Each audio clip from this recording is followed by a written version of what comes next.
Vedeli ste, že na Islande je zvykom darovať počas sviatkov svojim blízkym knihy, aby si ich mohli potom čítať?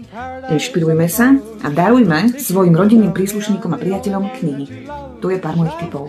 Neterke som vybrala príbeh Marny Monovej. Je to magická séria pre všetky deti, ktoré sa neboja žiadneho dobrodružstva. Pri mágii ešte ostaneme. Svokre som vybrala práve knihu Vôňa kávy a chuť absintu. Je to príbeh magicko-romantický o knihovníčke, ktorá dostane pracovnú ponuku v tej najkrajšej knižnici. Avšak tá nie je na žiadnej mape. Mŕtvi romantici, to je kniha, ktorú som vybrala pre sestru. Je to príbeh ženy, ktorá sa vráti do svojho rodného mesta, pretože jej zomrel otec. Láska je pre ňu mŕtva, avšak iba do chvíle, kým sa pred dverami nezjaví muž, ktorého si veľmi dobre pamätá z minulosti a je rovnako krásne a šarmantný.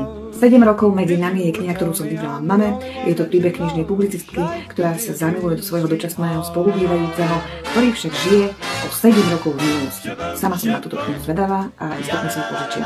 A keďže aj ja veľmi rada čítam, tak som si vybrala ako darček túto knihu.